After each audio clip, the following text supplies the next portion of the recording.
Hello દોસ્તો, હું તમારો પ્રિય મિત્ર ભાવસિંહ પરમારના તમામ મિત્રોને જય માતાજી અને જય શ્રી કૃષ્ણ. આજે આપણે માંડવીમાં દવાનો છંટકાવ કરવાનો છે. આ જે માંડવી છે એમાં, કારણ કે આજે આ માંડવી 70 થી 75 દિવસની માંડવી થઈ ગઈ, 75 દિવસની, અને આમાં બીજો ડોઝ છે. આ પહેલાં 40 થી 42 દિવસે પહેલાં ડોઝ આપણે મારી દીધો હતો ને બીજો ડોઝ છે. બીજો ડોઝ આપણે મારવાનો છે. એમાં છે હેક્ઝાકોલન અને બીજું છે બાયોશ્યોર.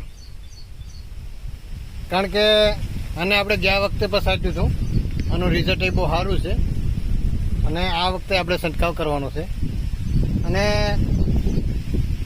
બીજું છે આ 20-20, આમાં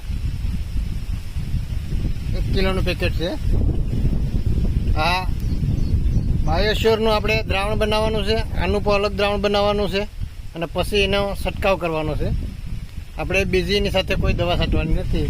અને બીજી છે હેક્ઝાકોલન અને બાકીનું છે સ્ટીકર. કારણ કે વરસાદનું પ્રમાણ છે, એટલે કદાચ વરસાદ આવે તો દવા ધોવાય નહીં એ માટે થઈને, એટલે એના માટે આ 2 બાલદી આવી ગઈ એનું દ્રાવણ બનાવવા માટે થઈને. તો આપણે આજે દવા છંટકાવનું કામ કરવાનું છે. આજે 70 થી 72 દિવસની માંડવી થઈ ગઈ અને બધું ભેગું થઈ ગયું, એટલે આ બીજો ડોઝ છે મિત્રો. તો આપણે દવાની શરૂઆત કરીએ.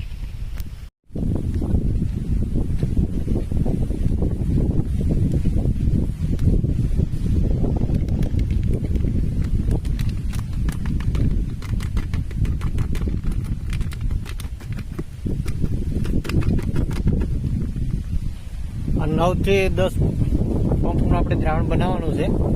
આ બાયોશ્યોર છે એ આપણે આમાં નાખી દીધું અને પછી એને હલાવી નાખીએ. ને આ છે દ્રાવણ બીજો ખાતરનું. આ બંને ડોલ અલગ અલગ બનાવી, કારણ કે આમાં બાયોશ્યોર ને એમાં આપણે આ 20-20 ખાતર, બંને અલગ અલગ બેનું અલગ અલગ દ્રાવણ બનાવ્યું. હવે રિઝલ્ટ કેવું મળશે એની પર આપણે આગળ ચર્ચા કરશું મિત્રો. અત્યારે દ્રાવણ તૈયાર કરી નાખીએ અને 1 પંપમાં 1 ગ્લાસ, એટલે 9 થી 10 પંપ દ્રાવણ એક ડોલમાં તૈયાર થઈ ગયો મિત્રો. તો બંને દ્રાવણ આપણે તૈયાર કરી નાખ્યા, બાયોશ્યોર અને આ 20-20 ખાતર બંને અલગ અલગ ડોલમાં, ને 1 પંપે 1 ગ્લાસ નાખવાનું. એટલે આપણે કેવું રિઝલ્ટ મળીએ તો આગામી દિવસોમાં આપણે ચર્ચા કરીએ મિત્રો. પણ અત્યારે 2 દ્રાવણ તૈયાર થઈ ગયા અને બીજી વસ્તુ હેક્ઝાકોલન અહીંયા પડી અને સાથે સ્ટીકર છે.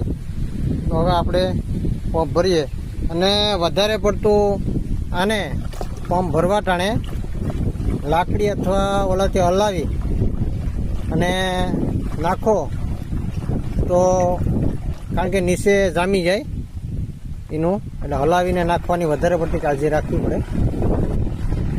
મિક્સિંગ વ્યવસ્થિત કરવું પડે, દ્રાવણ સારું બનાવો એટલે સારું રિઝલ્ટ મળે.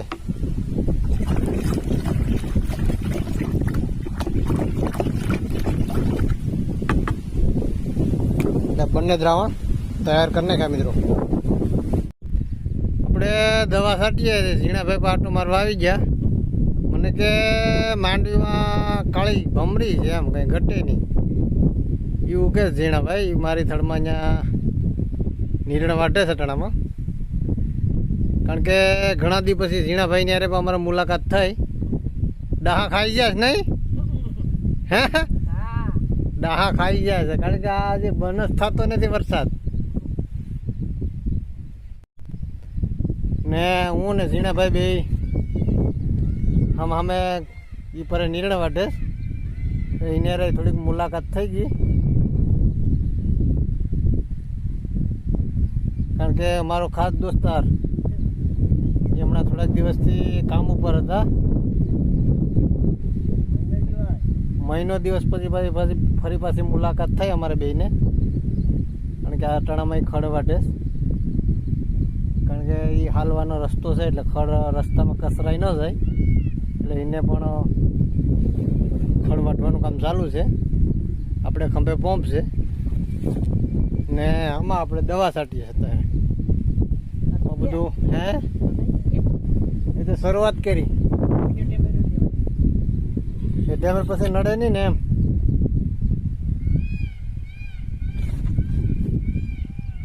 ને ઝીણાભાઈ વરસાદે કદાચ આવીએ ઝીણાભાઈ પર કે વરાપ આપી દે તો સારું પણ ભાઈ આપણા હાથમાં તો નથી ને ઝીણાભાઈ આપજે ધીમે ધીમે હવે શ્રાવણ મહિનો બેસી તો ગયો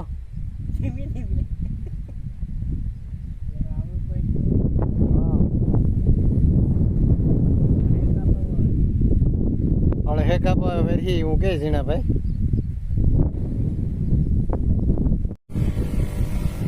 હવે આપણે ઝીણાભાઈની મુલાકાત કર્યા પછી ફરી પાછું દવાનું પંપ ચાલુ છે રે આજે પવનનું પ્રમાણ વધારે છે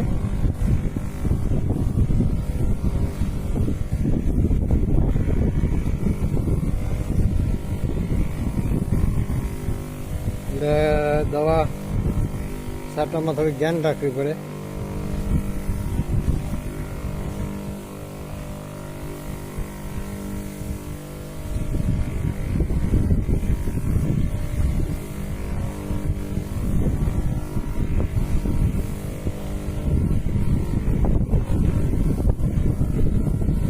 આજે વરસાદનું પ્રમાણ નથી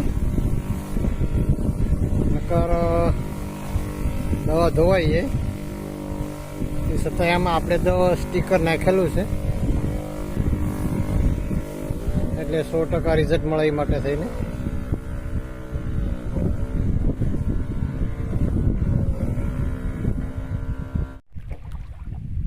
તો આપણે દવા છાંટતા હતા પણ હવે વરસાદ આવી ગયો કારણ કે પાછળ હજી વાદળ છે કારણ કે હવે વધારે વરસાદ આવવાની શક્યતા છે તો દવા બંધ કરી દીધી હવે આપણે દવાનું કામ ફરી પાછા કાલ કરશું પણ આજે બંધ રાખી દીધું અને અત્યારે આ પાણી ચાલુ છે કારણ કે વરસાદ પાછો આવી જતો એટલે હવે દવાનું કામ બંધ કરી દીધું ને આખી વેણ જામ જાય છે અત્યારે પાણીની તો